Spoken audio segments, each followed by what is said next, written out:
श्रीमाधवान्विताम्बुदि पूर्णचन्द्रम् श्रीश्रीनिवासगुरुवर्यकृपात्तचक्रम् श्रीनव्यरङ्गयति वर्यकृतात्मरक्षम् वन्दे सदा वरदलक्ष्मणदेशिकेन्द्रम् भारद्वाजम् शटारिम् शुभगुणान् पण्डितेन्द्रम् भजेऽहम् सूनुम् नारायणस्य श्रुतसंस्कारमाभ्य ग्रन्थान् वीररद्वीषटारेः नस्तभारम् नृसिंहे श्रीमद्वेदान्तरामानुजयति कृपया रङ्गिणी नस्तभारम् तत्सम्प्राप्तागमान् तद्विदयमनुगणम् शिष्टतापूर्णमध्यम् श्रेष्ठश्रीरङ्गरामानुजमुनिकरुणालब्धमोक्षाश्रमम् तम् सत्त्वस्तम् श्रीवराहम् यदि वरमनघम् देशिकम् संश्रयामि वेदान्तलक्ष्मणमुनीन्द्रकृपात्तबोधम् तत्पादयुग्मसरसीर्हभृङ्गराजम् त्रय्यन्तयुग्मकृतभूरिपरिश्रमम् तम् श्रीरङ्गलक्ष्मणमुनिम् शरणम् प्रपद्ये श्रीमद्वेदान्तरामानुजमुनिकरुणालब्धवेदान्तयुग्मम् श्रीमश्रीवासयोगीश्वरगुरुपतयोरर्पितस्वात्मभारम् श्रीमश्रीरङ्गनाथाह्वयम् कृपया प्राप्तमोक्षाश्रमम् तम् श्रीमद्वेदान्तरामानुजमुनिमपरम् संश्रये देशिकेन्द्रम् जीवनम् जगताम् जीयात्किमप्यदहस्पुरम् स्वतन्त्रम् सर्वतन्त्रेषु वेङ्कटेशाह्वयम् महः प्रणामम् लक्ष्मणमुनिः प्रतिगृह्णातु मामकम् प्रसादयति यत्सूक्तिः स्वादीनपदिकाम् श्रुतिम् अस्मद्गुरुपरम्परायै नमः। नमः सतसे। ஸ்ரீமத்கீதா சாரங்கிறதான இந்த உபன்யாச சீரீஸ்ல இதுவரைக்கும் 22 ஸ்லோகங்களுக்கு கிரமேண வியாக்கியானத்தை பார்த்தோம். உபயோர் சேனையோர் மத்தியே ரதம் ஸ்தாபய மே அச்சுதன்னு தன் தேரோட்டியான கிருஷ்ணனுக்கு ரதியான அந்த அர்ஜுனன் கட்டளை பிறப்பிக்க எம்பெருமான் ஸ்ரீ கிருஷ்ணனும் அவன் சொல்லியபடியே 2 சேனைகளுக்கும் மத்தியிலே தேரை நிறுத்தினான். அப்போ தன்னோடு யுத்தத்துக்கு தன் கட்சியில யார் யார் வந்திருக்கா, துரியோதனனுடைய கட்சியில யார் யார் வந்திருக்கா, எல்லாத்தையும் நன்றா பார்ப்பதற்காக நிறுத்த சொன்னா. அதே மாதிரி கிருஷ்ணனும் கொண்டு போய் நிறுத்தினார்.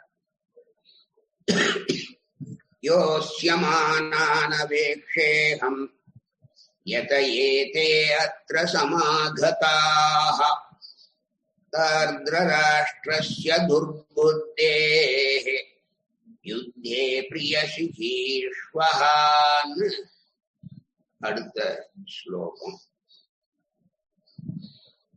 ஏதே யாவர்கள் இவர்களெல்லாம் துர்புத்தேஹே கெட்ட புத்தி உடையவனான தார்த்ராஷ்டிரஸ்ய திருதராஷ்டிரன் பிள்ளையான அந்த துரியோதனனுக்கு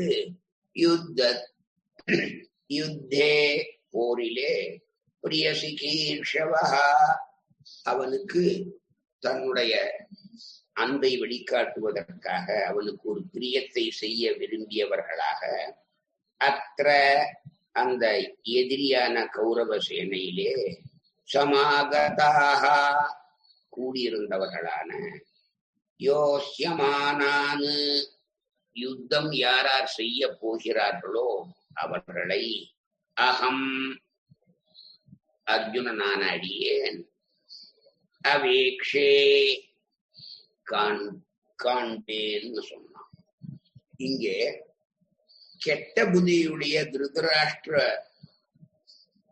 புத்திரனான துரியோதனனுக்கு யுத்தத்திலே அவனுக்கு பிரியத்தை செய்ய விருப்பமுடையவர்களாய் எதிரி சைன்யத்திலே யுத்தம் செய்ய வந்திருப்பவர்களை நான் நன்றாக பார்ப்பதற்காக தகுந்த இடத்திலே தேரை நிறுத்து என்று கிருஷ்ணனுக்கு ரதியான அர்ஜுனன் கட்டளையிட்டான் அப்படின்றதுதான் இங்கே நாம தெரிஞ்சுக்க வேண்டியதான ஒண்ணு. இப்போ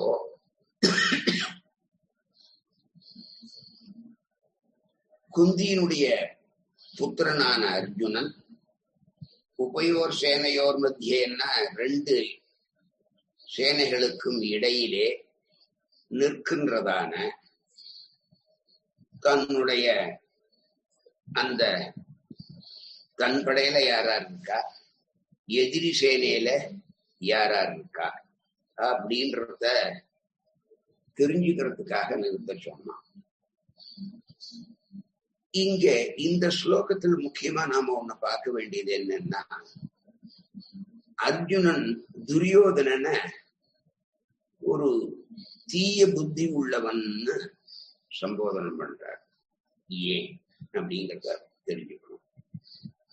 12 ஆண்டுகள் வனவாசமும் ஓராண்டு அஜ்ஞாதவாசமும் மறைந்து வாழ்தலையும் முடித்து வெற்றியுடன் திரும்பி வருவீர்களேயானால் 13 வருடங்கள் முடிந்த பிறகு 14வது வருஷ ஆரம்ப முதல் நாளிலேயே உங்களுக்கு உரிய ராஜ்யத்தை நான் திருப்பி தருவேன் என்பது துரியோதனுடைய பிரதிஜை. பீஷ்மர், துரோணர் இப்படி பல மகனீயர்கள் குழுமி இருந்த சபையிலே இதை சொன்னான். ஆனா ஒரு இன்ச்சு கூட நிலம் கொடுக்க முடியாது. 13 வருஷத்தை வெற்றிகரமா முடிச்சுட்டு வந்ததுக்கு பிற்பாடு அப்போ அவன் தீய புத்தி இல்லாத நல்ல புத்தி உடையவனா அப்படிங்கிறது ஒண்ணு. 2வது, தான் 13 வருடம் கட்டி காத்த அந்த ராஜ்யம் எப்பொழுதும் தன்னுடையதாகவே ஆக வேணும் என்றதான தீய புத்தி அவனுக்கு. அதனாலே அவனை தீய புத்தி உடையவன் சொன்னான். அதுக்கு மட்டும் இல்ல, துரியோதனன் பாண்டவர்களுக்கு எவ்வளவு இன்னல்களை கொடுத்திருக்கிறான். துர்வாசரை போய் அங்க உங்க சிஷ்யாரோட போங்கோ, அங்க நன்னா விருந்து கிடைக்கும் போங்கோன்னு. ஏன்னா இந்த அப்படி சாபம் சொல்றவர் துர்வாசர். அவரை அனுப்பிச்சு இது பண்ணான். அக்ஷய பாத்திரம் காப்பாத்திட்டு அதுங்கிறதெல்லாம் வேற கதை. இப்படி அரக்கு மாளிகையில தீ வச்சு கொளுத்தினான். அத விதுரர் அதுல ஒரு ரகசிய பாதையை ஏற்கனவே நிர்மாணம் பண்ணி அது வழியா தப்பி வச்சு இது பண்ணார். 1 அல்ல 2 அல்ல, சொல்லிக்கொண்டே போகலாம். துரியோதனன் வஞ்சன புத்தியோடே இவர்களுக்கு தீங்கிழைத்ததை. இத்தனை அட்டூழியமும் மனசுல ஓடுறது அர்ஜுனனுக்கு. அது பொறுக்க முடியாததான ஒரு துக்கத்தை அவனுக்கு கொடுக்கிறது. அதனால இந்த துரியோதனுடைய ரொம்ப கொடூரமான இந்த கெட்ட எண்ணத்தை நினைச்சுதான் அந்த துரியோதனனை தீய புத்தி உடையவன்னு இந்த ஸ்லோகத்திலே அர்ஜுனன் தெரிவிக்கிறான். இப்படிப்பட்ட இந்த கெட்டவனுக்கு பரிந்து கொண்டு அவனிடத்திலே அன்பு காட்டிக் கொண்டு தங்கள் உயிரையும் தியாகம் பண்ண யாரார் வந்திருக்கா அவளை பார்க்கணும் அப்படிங்கிறது. அதாவது இப்படி கிருஷ்ணனிடத்துல அர்ஜுனன் பேசின உடனே கிருஷ்ணர் என்ன பண்ணார் அப்படிங்கிறத சஞ்சயன் திருதராஷ்டிரனுக்கு 2 ஸ்லோகங்களாலே மிக அருமையாக விளக்குகிறார். சஞ்சய உவாச்ச ஏவமுக்தோ ரிஷிகேஷோ குடாகேசேன பாரத சேனையோருபயோர்மத்யே ஸ்தாபயித்வா ரத உத்தமம் பீஷ்மத்ரோண பிரமுகதः சர்வேஷாம் ச மஹீக்ஷிதாம் உவாச பார்த்த பஸ்யைதான் சமவேதான் குருநிதி. சஞ்சய உவாச்ச, சஞ்சயன் சொல்றார், பாரத திருதராஷ்டிரரே, பரத குலத்தில் உதித்தவரே, குடாகேசஹா அர்ஜுனன், ஏவம் இப்படி உக்தஹா சொன்னபோது ரிஷிகேசஹா பகவான் ஸ்ரீகிருஷ்ணனானவன், உபயோகோ இரண்டு, சேனையோகோ இரண்டு படைகளுக்கும், மத்தியே இடையிலே, பீஷ்ம துரோண பிரமுகதா பீஷ்மருக்கும் துரோணருக்கும் முன்னால கொண்டு நிறுத்தினான். சர்வேஷாம் எல்லா, மகீஷிதாஞ்ச அரசர்களுக்கும் முன்பாக, ரத உத்தமம் இந்த உயர்ந்ததான தன்னுடைய ரதத்தை, ஸ்தாபயித்வா கொண்டு நிறுத்திவிட்டு, பார்த்த ஹே பார்த்தனே, சமவேதான் யுத்தத்திற்காக ஒருமித்து கூடியிருக்கும், ஏதான் இந்த குரூன் கௌரவர்களை, பஸ்ய பார் இதி என்று உவாச்ச கூறினார். சஞ்சயன் சொல்றான், திருதராஷ்டிரரே, அர்ஜுனனால் இப்படி சொல்லப்பட்ட ஸ்ரீகிருஷ்ணர் இரண்டு சேனைகளுக்கும் இடையில் பீஷ்மருக்கும் துரோணருக்கும் முன்பு அனைத்து அரசர்களுக்கும் அவன் பார்க்கும்படியாக தன்னுடையதான போய் நிறுத்தி, ஹே பார்த்த அர்ஜுனா, யுத்தத்துக்கு ஒருங்கே கூடியிருக்கும், உன்னை எதிர்த்து சண்டையிட இருக்கும், உனக்கு எதிரியாக இருக்கும் இந்த துரியோதனுடைய கௌரவ சேனையை பார்ன்னு சொன்னான். இதுல ஒரு முதல் ஸ்லோகத்துல குடாகேசேனான், ரெண்டாவது ஸ்லோகத்துல பார்த்தன்றான். பார்த்தன்கிறது அர்ஜுனனுக்கு பேருங்கிறது எல்லாருக்கும் தெரியும், அதுல ஒன்னும் இது இல்லை.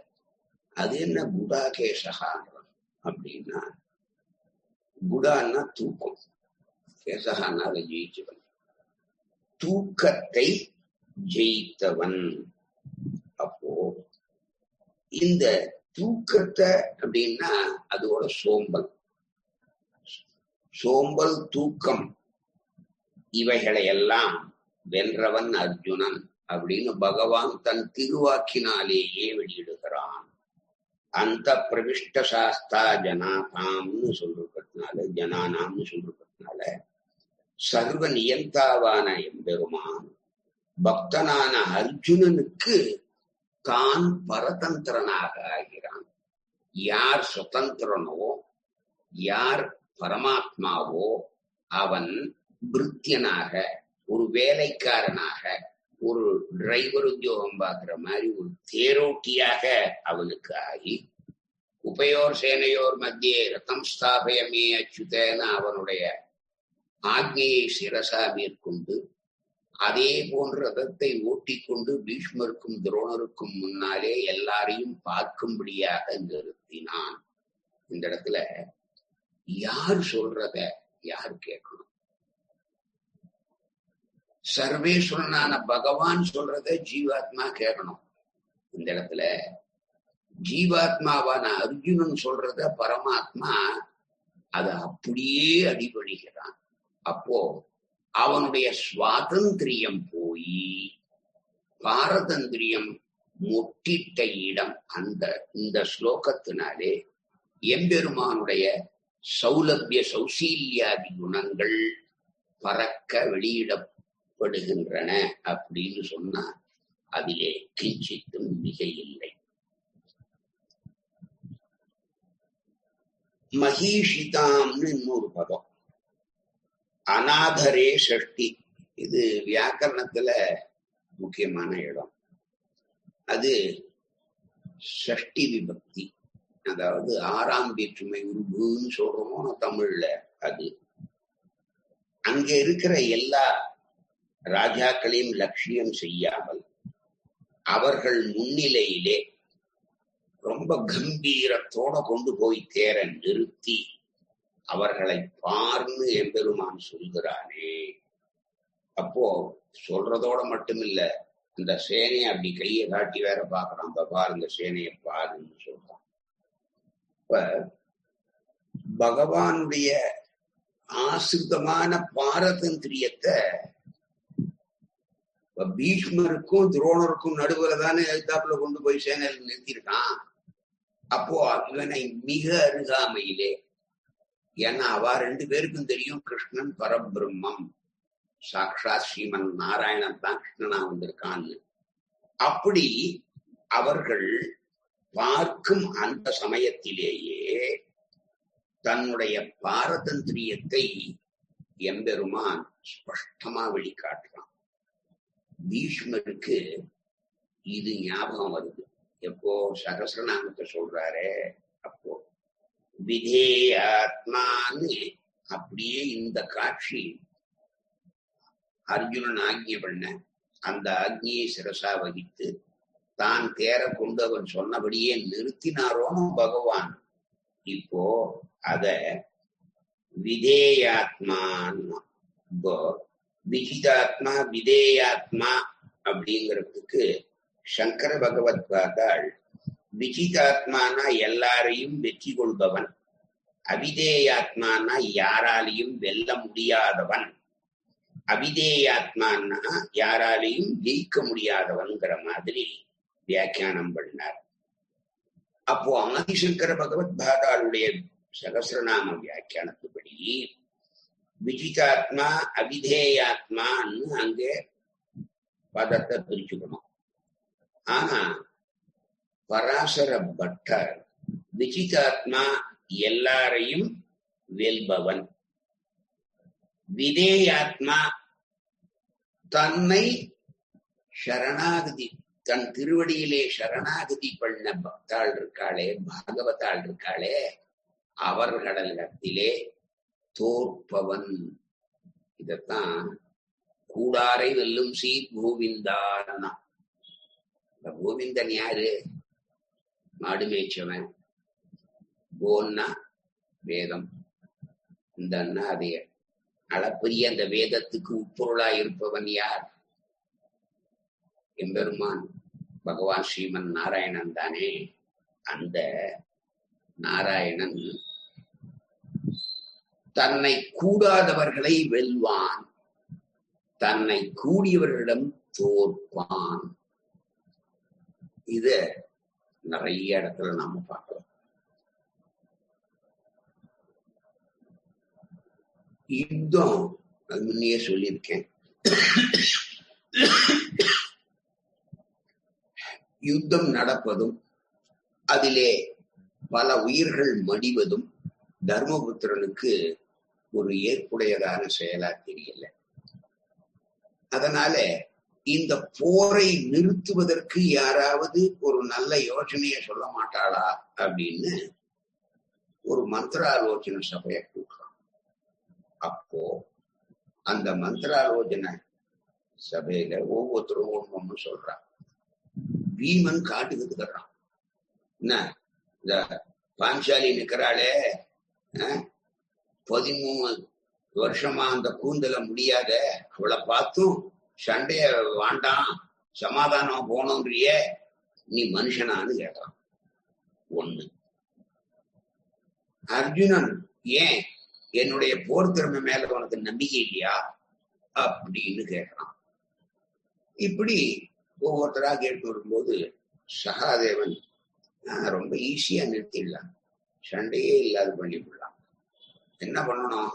ஒரு 3 முக்கியமான விஷயத்த பண்ணணும். என்னன்னா, இதற்கான அர்ஜுன இவனை கொண்டு விடணும். எதிரி சைடுல கர்ணனை கொல்லணும், இவன் அவனை கொல்லணும்னு நினைச்சுட்டு இருக்கான், அவன் இவனை கொல்லணும்ன்றதே இருக்காங்க. இந்த 2 பேரையும் கொல்லணும். இது முதல்.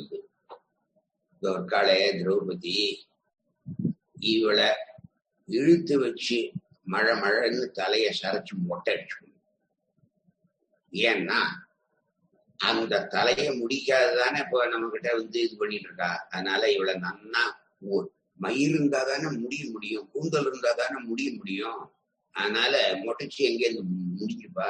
அதனால இத நன்னா மழை மழைன்னு மொட்டை அடிச்சுடணும் திரௌபதிக்கு. 3ஆவதா இதற்கான கிருஷ்ணன் நமக்கு சிரிச்சுண்டு இவனை கையும் காலையும் கட்டி போக்கணும் அப்படின்றான். உடனே கிருஷ்ணன் கேட்கிற, ஆஹா, முதல் 2 வேணா சாத்தியம், என்ன கட்டுறதுக்கு லோகத்துல எவனாவது இருக்கான்னு, அதுதான் என்னால முடியாது. இதை என்னால கண்டிப்பா முடியும். ஏன்னா அர்ஜுனனை போரிட்டு நான் வெல்ல முடியாது, கர்ணனிடம் போரிட்டு நான் அவனை சாகடிக்க முடியாது. ஆனா உன்னை கைய கால கட்டுறத ஒரே நிமிஷத்துல கட்டிடுவாங்க. எங்க கட்டுறா பார்க்கலாம். அப்ப பிரதிஜை பண்ணலாம்,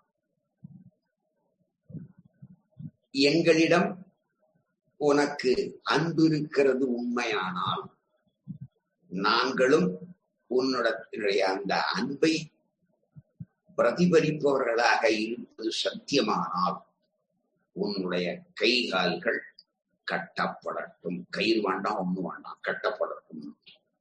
கட்டியாச்சு. கொஞ்ச நாழியாச்சு, எல்லாம் பேசுன்றா, ஏந்துக்கிறான், ஏந்துக்க முடியல. கை ஐயோ அவுத்துறா அவுத்துறா, கட்ட அவுத்துறான்னா.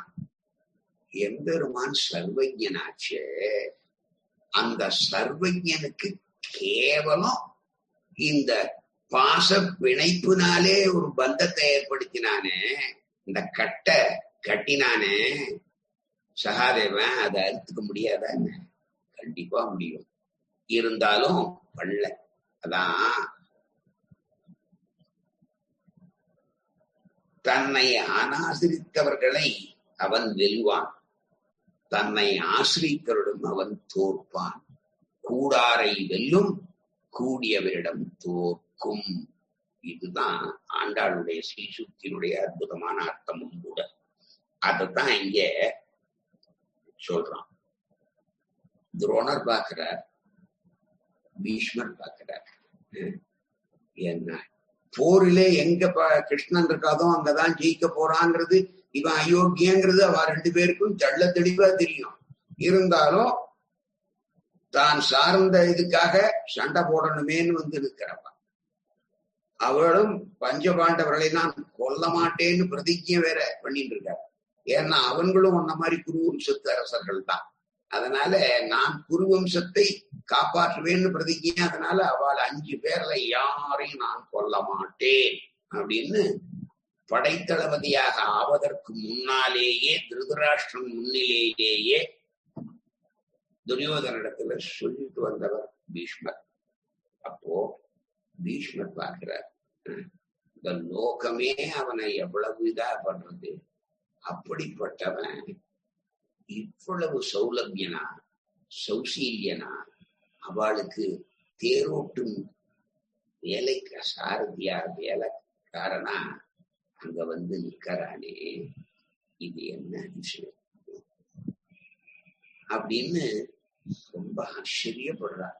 அந்த எம்பெருமான் அவனுடைய பரத்துவத்தை எல்லாம் ஒழித்து அவனுடைய சுவாதந்திரியத்தை எல்லாம் மறைத்து கொண்டு இப்படி அதி உன்னதமான பாரதந்திரியத்தை வெளிப்படுத்துகிறானே எம்பெருமான் கிருஷ்ணன்னு அப்படியே மனசுல அப்பரிமிதமான சந்தோஷத்தை 2 பேரும் அடைகிறார்கள். அதனால பட்டர் வியாக்கியானப்படி இங்கே விஜிதாத்மானா எல்லாரையும் வெற்றி கொள்பவன், அது ஆதிசங்கர பகவத்பாதாள் சொன்ன அதே அர்த்தம் தான். அதே மாதிரி விதேயாத்மானா யாராலையும் வெல்லப்பட முடியாதவன் அர்த்தம் பண்ணார். அப்படி இல்ல, பாகவதரிடம் தோற்பவன் அப்படின்னு அர்த்தம் பண்ணார் இவர். கூறத்தாழ்வானும் தன்னுடைய ஸ்லோகத்துல எம்பெருமானுடைய பாரதந்திரியத்தை பேசும்போது அனன்யாதீனத்வம் தவகில ஜகுர்வைதிககிரஹ பராதீனம் த்வாம் து பிரணத பரதந்திரம் மதுமஹேன். இது பகவானுடைய ஆசிரிதமான அந்த பாரதந்திரியத்தை வெளிக்காட்டுவதான மிக முக்கியமான கீதையினுடைய ஸ்லோகம். இதுல இன்னொன்னும் நாம ரெண்ட குடாகேசான்னா தூக்கத்தை ஜெயிச்சவன், சோம்பலை ஜெயிச்சவன். கௌரவர்களை பாடுறா எல்லாரும், அதாவது எம்பெருமான் தன்னுடைய கடைக்கண் பார்வையாலே சொல்லாமல் சொல்கிறது என்ன அப்படிங்கறத இந்த ஸ்லோகம் ஒரு உள்ளீடான பொருளை கொடுக்கிறது. இதோ அந்த கௌரவர்கள் எல்லாம் பார், அவள்லாம் உன்னோட பந்துக்கள், உறவினர்கள், நன்னா பார்த்துப்போ. அர்ஜுனன் உள்ளத்திலே மறைந்திருந்த அந்த பந்தபாசத்தை அதை அப்படியே தூண்டி விடுறார். அதை எழுப்பி விட்டுட்டு அர்ஜுனன் அந்த பந்தபாசத்தை நினைச்சு தன்னுடைய பலவீனத்தை கருணையுடன் வெளிப்படுத்துவதற்கு இந்த செயல் ஒரு பீஜம் போலே, வித்தை போலே, விதையை போலே எம்பெருமான் கடைக்கண் பார்வையில் சொல்லல. அவருடைய கண்ணுடைய இதே அப்படி இருந்து அர்ஜுனனை ஒரு நிமித்தமாக, ஒரு சாக்காக வச்சிருந்து உலக நன்மைக்காக, நமக்காக கீதைய சொல்லணுமே, அதுக்கு ஒரு முகவாயாக அர்ஜுன் உள்ளத்துல இப்படி ஒரு எண்ணத்தை எம்பெருமானே உண்டு பண்ணி அவன் நான் யுத்தம் பண்ண மாட்டேன்னு மறுக்கும்படியாக செய்து எம்பெருமானுடைய திருமுகத் தாமரையிலிருந்து இந்த 3 உலகையும் புனிதமாக்குகின்றதான இந்த ஸ்ரீமத் பகவத்கீதைங்கிற ஒரு அமுதமான விஷயம் வெளிப்படுறதுக்கு காரணமாயிருந்த நிகழ்ச்சி இது. அதனால எல்லையில்லாத காலம் வரையிலே நாம் அவன் உபயோர் சேனையோர் மத்திய ரத்தம் ஸ்தாபயமே சுதான், அதே மாதிரி ஸ்தாபயித்துவா உபயோர் சேனையோர் மத்திய ரத்தம் ஸ்தாபயித்துவான்னு அடுத்தது அவன் சொன்ன மாதிரியே அங்கேயே கொண்டு போய் நிறுத்தி பஷ்யன்ற பாரு. கௌரவர்கள் எங்க கொண்டு நிறுத்துறாருன்னு பார்க்கணும். பீஷ்மருக்கும் துரோணருக்கும். ஏன்? பீஷ்மர் குலபதி, தன்னுடைய சாட்சாத் தாத்தா. இவர் தனக்கு எல்லா அஸ்திர சஸ்திராதிகளையும் பிரயோகங்களையும் சொல்லி வச்ச குரு ஆச்சாரியன். அதனால இவர் 2 பேரும் முன்னால கொண்டு போய் நிறுத்துறான் பாரு. நான் கௌரவ சேனையை நன்கு பார்க்கும்படி கொண்டு நிறுத்துன்னு தான் சொன்னான். பீஷ்மருக்கு முன்னால நிறுத்து, துரோணருக்கு முன்னால நிறுத்துன்னு சொல்லல. ஆனா கிருஷ்ணனா கொண்டு போய் அங்க நிறுத்துறாரு. அதுதான் அங்க இருக்கிறதான இது. அதுக்கு மேல 20 இந்த தான் தத்ர பக்கம் மாறி போச்சு. தத்ர பஷ்யத்திதான் பார்த்தஹ பித்ரூன் அத பிதாமஹான் ஆச்சார்யான் மாதுலான் பிராத்ரூன் புத்ரான் பௌத்ரான் சகீம்ஸ்ததா ஸ்வசுரான் சுஹ்ருதுச்சயேவ சேனையோர் உபயோரபி. அதற்கு பிற்பாடு பார்த்தஹா பிருதையான அந்த குந்தியினுடைய புத்திரனான அர்ஜுனன் தத்ர அந்த போர்க்களத்திலே உபயோகோ சேனையோரபி 2 படைகளுக்கும் இடையில் ஸ்திதா இருக்கின்றதான பித்ரூனு தகப்பன்மார்களையும், பிதாமகானு பாட்டனார்களையும், ஆச்சாரியானு ஆச்சாரியர்களையும், மாதுலான் அம்மா, அம்மான்னு சொல்றோமே, மாமான்னு சொல்றோமே அவ. பிராத்ருன்னு தன்னுடைய சகோதரர்களையும், புத்ரான்னு பிள்ளைகளையும், பௌத்ரான்னு பேரர்களையும், ததா சகீன்னு அவ்வாறே அவர்களுக்கு ஒரு காலத்துல தன்னோட பழகி ரொம்ப ஃப்ரெண்ட்ஷிப்பா இருந்த தன்னுடைய நண்பர்களையும், ஸ்வசுரான்னு தனக்கு பெண்ணை கல்யாணம் பண்ணி கொடுத்த மாமனார்களையும், சுகிருது செய்த தன்னுடைய பிரிய சிநேகிதர்களையும் அபஷ்யத்து பார்த்தான். யாரார பாக்குறான் பாருங்க. அர்ஜுன அந்த போர்க்களத்துல பித்ருன்னு தனக்கு தகப்பனார் ஸ்தானத்திலே இருக்கிறவர்கள், பிதாமகான்னு பாட்டனார்கள், ஆச்சாரியான்னு ஆச்சாரியர்கள், மாதுலான் மாமா, பிராத்ருன்னு தன்னுடைய சகோதரர்கள், புத்ரான் பிள்ளைகள், பௌத்ரான் பேரன்கள், ததா சகீன் அப்படியே தனக்கு உற்ற நண்பர்களும், சுசுரான் தனக்கு பொண்ண கொடுத்த மாமனார்களையும், சுடு செய்வ அந்த சிநேகிதர்களையும் அபஷ்யத்து பார்த்தான். இத இவ்வளவு விளக்கமா ஸ்லோகத்துல சஞ்சயன் சொல்ல வேண்டியதான அவசியம் என்ன அப்படின்னா, கூடியிருக்கிறவர்கள் அனைவரும் இவனுக்கு உறவினர்கள். ஏன்னா இது அண்ணா புள்ள இவன், தம்பி புள்ள பாண்டவா. அப்போ எல்லாருமே ஒன்னாதானே, ஒருத்தருக்கு ஒருத்தர் சொந்தமா தானே இருப்பா. இத போய் என்னத்து இவ்வளவு விலாவியா விளக்குறான் அப்படின்னு கேட்டா, அர்ஜுன நாலா பக்கமும் சூழ்ந்திருக்கிறதான உறவினரை பார்த்து, இவர்கள் எல்லாருக்கும் இந்த போரிலே மரணம் சம்பவிக்குமே அப்படின்னு நினைச்சோம். உறவினர்கள் மீது உள்ள ஒரு பற்றின் காரணமாக அவன் மனசு அப்படியே நடுங்கித்து. அவனுடைய உள்ளத்திலே போருக்கு எதிராக ஒரு விதமான கருணை தோன்றலாயிற்று. அந்த கருணை அவனை ஒரு கோழையாக, சிறந்த வில்லாளியான அர்ஜுனனை, சிறந்த போர் வீரரான அர்ஜுனனை ஒரு கோழையாக மாற்றியது. இதத்தான் மிகுந்த கருணை அப்படின்னு சஞ்சயன் சொல்றார் திருதராஷ்டிரர்கிட்ட. இந்த கோழைத்தனம் மேலிட்டதனாலே அர்ஜுனன் அந்த க்ஷத்ரியனுக்கு சுதாவா உண்டானதான அந்த வீர சுவாவத்தை, அந்த வீர தீர பராக்கிரமங்களை எல்லாம் விட்டு மறந்து விட்டு ஒரு குழப்பத்தை அடைகிறான். இந்த குழப்பம் எதனாலே ஏற்பட்டது? அந்த எதிர்த்தாப்புல பார்த்த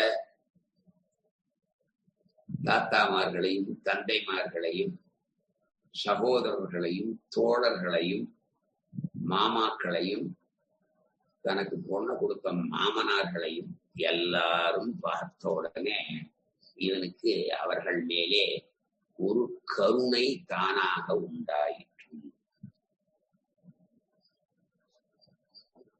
இதுல உபயோர் சேனையோர் மத்திய ரத்தம் ஸ்தாபயமே அச்சுதேன்னு சொன்ன உடனே பரம சந்தோஷம் என்பெருமான் மாட்டின்றான். அவன் இவர்கள் நன்றாக இவன் எதிர் சேனையை பார்க்கும்படி கொண்டு போய் பீஷ்மருக்கும் துரோணருக்கும் நடுப்புறம் முன்னால நிறுத்திட்டான் கிருஷ்ணன். அதுக்கப்புறம் அர்ஜுன உவாச்ச திருஷ்வேமம் ஸ்வஜனம் கிருஷ்ண யுத்சும் சமுபஸ்திதம் சீதந்தி மம காத்ராணி முகம் ச பரிசுஷ்யதி வேதுபஸ்ய சரீரே மே ரோமஹர்ஷஸ்ய ஜாயதே. இதுல அர்ஜுன உவாச்ச, அர்ஜுனன் சொல்றான், கிருஷ்ண, ஹே கிருஷ்ணனே, சமுபஸ்திதம் போர்க்களத்திலே ஒன்று கூடி எங்களை எதிர்ப்பதற்காக நிற்கிற இந்த ஈயுசும் போர் புரியத்துக்கு தயாராயிருக்கிற விரும்புகின்ற ஈமம் இந்த ஸ்வஜனம். அவ யாரா? எங்களவா தானே. ஸ்வஜனம்ன்றான். எதிரிய பார்த்து என்ன சொல்றான்? ஸ்வஜனம்னு சொல்றான். அவன் வார்த்தையை பாருங்க. இந்த உறவினனுடைய கூட்டத்தை திருஷ்டுவா பார்த்துவிட்டு மம என்னுடைய காத்ராணி என்னுடைய அவயவங்கள் எல்லாம் அங்கங்கள் எல்லாம் புலன்கள் எல்லாம் சீதந்தி ஒரு சோர்வை அடைகின்றன. முகஞ்ச வாயும் அவனுடைய வாயும் கூட பரிசுஷ்யதி அப்படியே நாக்கு ஒட்டி வளர்ந்து போச்சு, பேசுறதுக்கே திராணம் இல்லை. அப்படியே என் மே சரீரே என்னுடையதான உடலும் சரீரமும் வேபதுகு அப்படியே நடுங்கிறது. ரோமஹர்ஷ அப்படியே மயிர்கூச்செறிகிறது. நான் என்ன பண்ணுவேன்? ஹே கிருஷ்ணா, போர்க்களத்திலே ஒன்று கூடி நின்று போர் புரிய விரும்புகின்ற என்னுடைய இந்த உறவினர்கள் கூட்டத்தை பார்த்து என் அங்கங்கள் சோர்வடைகின்றன, வாயும் உலர்ந்து போகிறது, என் உடலிலே என்னையே அறியாமல் ஒரு நடுக்கம் ஏற்படுகிறது, என்னுடைய ரோமம் கூச்சிக்கிறது, மயிர் சிரிப்பு ஏற்படுறது அப்படின்னு சொல்லுவான். இப்படி அர்ஜுனன் சொன்னதனுடைய தாற்பயம் உட்கருத்து என்னன்னா, இந்த மகாபாரத யுத்தத்தினுடைய விளைவு மிக பயங்கரமாக இருக்கும். இங்குள்ள நெருங்கிய தூரத்து உற்றார் உறவினர் மிக வேண்டிய நண்பர்கள், தன்னுடைய மாமனார் மாமா எல்லாருமே கண்ணுக்கு எதிரே நிற்கிறார். இப்போ தான் சண்டையிட்டால் அவர்களை வெல்லுவது நிச்சயம், அவர்கள் மரணிப்பதும் நிச்சயம். இத நினைச்சு பார்க்கிறான். அப்போ ஒரு வேதனை அவனையே அறியாமல் அவனுக்கு ஏற்படுகிறது. அவனுடைய அந்த மனசிலே ஏற்படுகின்றதான பயங்கரமான தாபமும் பயமும் அந்த மயிர்கூச்செறிதலை உடலிலே ஒரு நடுக்கத்தையும் அவனுக்கு ஏற்படுத்துகிறது. நடுக்கத்துல ரெண்டு வகை. பயந்து நடுங்கிறது இல்லையா? இவாளை கொன்னு இந்த ராஜ்யம் நமக்கு வேணுமா அப்படின்னு நடுங்கிறது. இதுல ரெண்டு விதமான இத இங்க ரொம்ப சொல்றார். இதுல இங்க திருஷ்வேமம் அப்படின்னு சொல்றதுனால அதுலயே ஸ்வஜனம்ன்றார் அடுத்தது. அதுதாங்க தன்னுடைய பந்து ஜனங்களை அர்ஜுனன் ரெண்டு தரப்பு சேனையில் உள்ள சகல பந்துக்களையும் பார்க்கிறான். ஒரு அதீதமான விலட்சணமான மனசிலே கருணை பொங்குகிறது. அந்த கருணையினுடைய பொங்கலும் போது, ஹே கிருஷ்ணா, என்னை சேர்ந்த இந்த ஜனங்களை பார்த்து என் சரீரம் ரொம்ப கஷ்டப்படுறது, என்னுடைய வாய் வளர்ந்து போச்சு, முகம் வாடி போச்சு, உடல்ல நடுக்கம், மயிர்கூச்செறிகிறது, காண்டீவம் கையிலிருந்து நழுகிறது, உடம்பெல்லாம் அப்படியே பத்தி எரியறது, என்னால நிக்க முடியல, என் மனசு ரொம்ப கலபாயறது. இப்படி இந்த அர்ஜுனன் சொன்னத உடனே பார்த்ததும் பகவான், சரி, காண்டீவம் ஸ்பிரம்சதே ஹஸ்தாட்சைவ பரிதஹ்யதே நச சக்னோத்யஸ்தாதும் பிரதீவ ச மே மனஹான். அடுத்தது இந்த 30வது ஸ்லோகம். இதுல கையில் இருந்த ஹஸ்தாத்து, கையிலே அர்ஜுனன் பிடித்து கொண்டிருந்த காண்டீவம், அவனுடைய காண்டீவம் என்றதான அந்த வில் ஸ்பிரம்சதே கீழே அப்படியே நடுவது. மேலும் त्वक्येव அவனுடைய சரீரத்திலும் பரிதஹ்யதே தாங்க முடியாத எரிச்சல் உண்டாரு. உடம்புல மிளகா அப்படியே தேய்ச்சா எப்படி எரியும் அந்த மாதிரி ஒரு எரிச்சல் உண்டாரு. மே என்னுடைய மனஹாச்ச என்னுடைய மனதும் கூட பிரமதீவ அப்படியே குழம்பி போய் ஒரு குழப்பத்தை அடைஞ்சிருக்கு. அத்தஹா அதனாலே நான் அவஸ்தாதும் அப்படியே திறமா நிக்கிறது கூட இல்லை. நல்ல பலசாலி அவன், நிற்க முடியாமல் தடுமாறுவான். நிற்க கூட முடியல. நசப்னோமி அதாவது நிற்க கூட முடியாதவனாக நான் இருக்கிறேனே. கையில் இருக்கிற காண்டீபமான வில் நடுவிக் கொண்டிருக்கிறது. மேலும் அவனுடைய உடலிலே ரொம்ப எரிச்சல் உண்டாறது. அவனுடைய மனசு அப்படியே குழம்பி தவிக்கிறது. அவனால் நிற்க முடியவில்லை. அவன் மயிர் கூச்செறிகிறது அப்படின்னு சொன்னா இந்த ஸ்லோகத்தினுடைய உள்ளர்த்தம் தான் என்ன? கருணையினாலே உண்டான கோடைத்தனத்தினாலே அர்ஜுனன் ஒரு வருந்தத்தக்கதான நிலைமையை அடைகிறான். அத ஸ்பஷ்டமா இங்கே வெளிக்காட்டுறான். என்னுடைய அங்கங்கள் எல்லாம் தளர்கின்றன. காண்டீபத்தை தூக்கி பிடிக்க கூட என் கையிலே சக்தி இல்லை. அதில் நானேற்றி அம்பு கூட்டுவதுங்கிறது எப்படி? என் கையில அந்த காண்டீபத்தை எடுக்கிறதுக்கே சக்தி இல்லை. எடுத்ததுக்கு அப்புறம் தானே அதுல நானை ஏத்தி அதுல அம்ப வச்சு தொடுக்கணும். அது முடியாது. அதனால என்னால நிக்க கூட முடியல. நான் எங்கே இந்த காண்டீபத்தை தூக்கி வில்ல பிரயோகப்படுத்துறது? போரினுடைய விளைவு. ரெண்டு பக்கத்திலேயும் நம்மளுடைய உறவினர்கள் சாகப்போறாங்க. அதை நினைச்சு அப்படியே பதறது மனசு. என்னுடைய சருமமெல்லாம் அப்படி எரிச்சல் உண்டான மாதிரி இருக்கு. மனசு அப்படியே ஈட்டியால குத்துற மாதிரி ஒரு வேதனை. அவன் ஆலோசிக்க கூட முடியல. அப்படியே மூளை குழம்புறது. மயக்கம் அடைஞ்சு எங்கே நான் விழுந்து விடுவேனோ அப்படின்றதான ஒரு நிலை அவனுக்கு ஏற்படுகிறது. சரி, இந்த காண்டீவத்தை பத்தி இப்பதான் முதல்ல சொல்றார் ஸ்லோகத்துல இல்லையா? காண்டீவம் ஸ்மம்சதே ஹஸ்தாத்வச்சைவ பரிதஹ்யதேன்னு ஸ்லோகம் ஆரம்பிக்கிறதா? இந்த அர்ஜுனுடைய காண்டீபம் எத்தகையதான ஒரு வில் அப்படின்னு. அர்ஜுனனுடைய காண்டீபம் மிக தெய்வீகமானது. அதன் உயரம் ஒரு பனை மரத்தினுடைய உயரத்தை ஒத்தது. இது உத்தரகுமாரனுக்கு காண்டீவத்தை பற்றி அறிமுகம் பண்ணி வைக்கும் போது இந்த பேடியா இருந்தான் பாருங்க, பிருகன் நிலைங்கிற இதுல ஆணும் இல்ல பெண்ணும் இல்ல அலியானா இருந்தான் ஒரு வருஷம். அப்போ இது அர்ஜுனனுடைய உலக புகழ் பெற்ற வில். இதற்கு தங்க கவசம் உண்டு. இது எல்லா ஆயுதங்களும் காட்டிலும் மிகச்சிறந்த ஆயுதம்.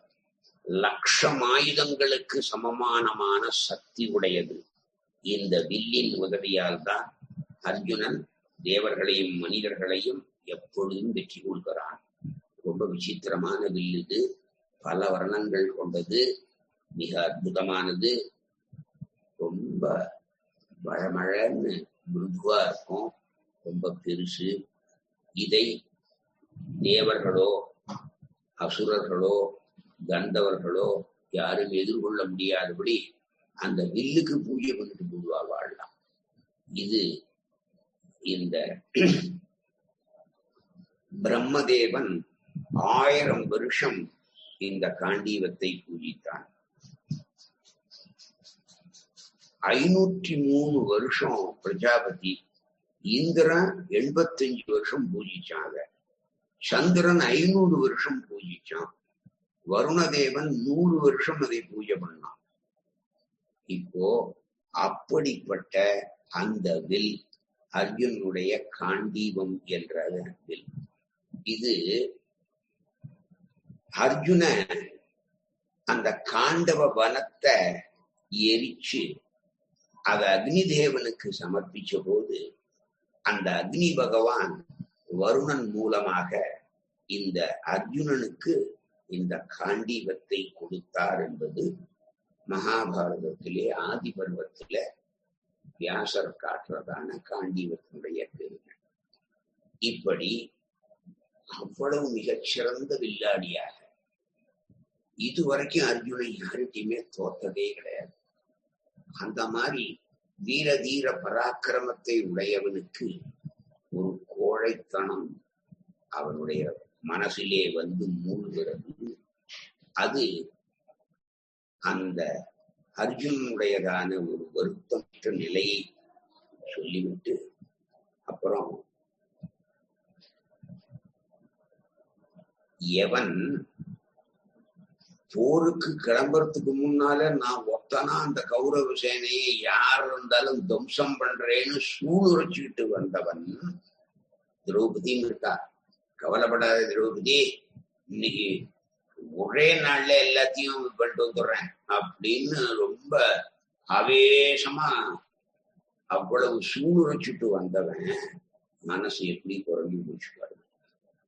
அத ரொம்ப ஸ்பஷ்டமா காமிச்சுட்டு அதுக்கு மேல சொல்ற, நிமித்தானி ச பஸ்யாமி விபரீதானி கேசவ நச ஸ்ரேயஹ அனுபஸ்யாமி ஹத்வா ஸ்வஜனமாஹவே. கேசவன் பெருமான் விபரீதானி கெடுதல்களை விளைவிக்க கூடியதான நிமித்தானிச்ச அந்த சகுனங்களை பார்க்கலாம், பஷ்யாமி பார்க்கலாம். ஆகவே இந்த போரிலே ஸ்வஜனம் நம்முடைய உறவினர்களை ஹத்வா கொல்றதுனால ஸ்ரேயாச்ச எந்த மேன்மையையும் நானு பஷ்யாமி நான் பார்க்கவில்லை. இவர்களை கொல்வதினாலே எந்த ஒரு மகத்தான பிரயோஜனத்தையும் நான் பார்க்கவில்லை. ஏ கேசவனே, கெடுதல்களை விளைவிக்கக்கூடிய சகுனங்களை நான் பார்க்கிறேன், நிமித்தங்களை நான் பார்க்கிறேன். போரிலே நம் உறவினர்களை கொன்று அதனாலே எந்த மேன்மையும் நான் அடைய வேண்டும் என்பதில் ஆசைப்படவும் இல்லை. இப்போ கெடுதல்களை விளைவிக்கக்கூடிய அந்த அறிகுறிகளை நிமித்தங்களை நான் காண்கிறேன்னு சொல்றானே, அப்படி என்ன நிமித்தம் அங்க போர்க்களத்துல அவன் பார்த்தான் அப்படின்னா, எந்த செயலுக்குமே ஒரு விளைவு உண்டு இல்லையா? For every action there is an opposite and equal reaction. அதானே சயின்ஸ் நியூட்டன்ஸ்ல எல்லாரும் படிச்சிருக்கோமே. அத ரொம்ப அதி அற்புதமா இந்த ஸ்லோகத்திலே இந்த இடத்திலே கூறுபடுறார். செயலுக்கு விளைவுன்னு ஒண்ணு, அந்த விளைவை பற்றி முன்னாலேயே சூச்சிப்பிக்க கூடியதற்க ஒரு கோடி காட்டுறதற்கே அதுக்கு சக்குனம்னு பேரு, அறிகுறின்னு சொல்லுவார் தமிழ்ல. ஸ்லோகத்துல நிமித்தானிங்கிற சொல்லுக்கு என்ன அர்த்தம் அப்படின்னா இதுதான். இப்போ ஏற்படக்கூடாத நேரத்திலே கிரகணம் உண்டாவது, பூமியிலே நடுக்கம் ஏற்படுவது, ஆகாசத்திலே நட்சத்திரங்கள் உதிர்வது ஆகிய கெட்ட சகுனங்கள் தோன்றுவதிலிருந்து இந்த போரின் முடிவு நன்மையாக இருக்காது என்று தெரிகிறது. அதனால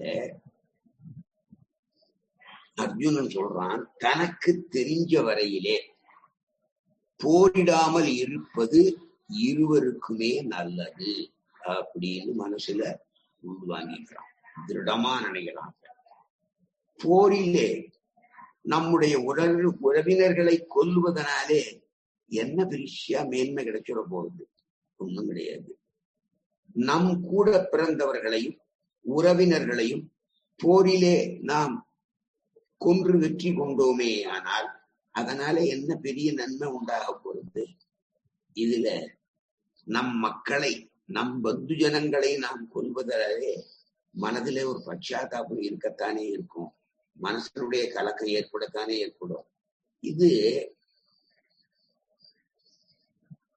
ஒரு நல்ல போர் வீரன் எதிரணியிலே தன்னுடன் போர் புரிய யார் வந்திருக்கா, அண்ணாவா தம்பியா, அதெல்லாம் பார்க்க கூடாது.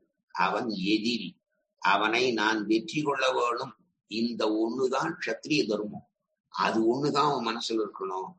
இப்போ தன்னுடைய க்ஷத்ரிய தர்மத்திலிருந்து அர்ஜுனன் நழுவி விட்டான் அப்படிங்கிறத ஸ்பஷ்டமா காட்டுறது.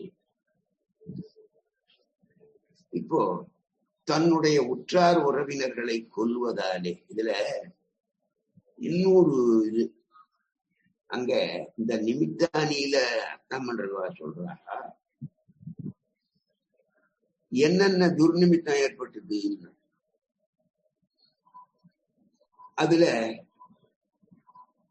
ஏற்படக்கூடாத நேரத்திலே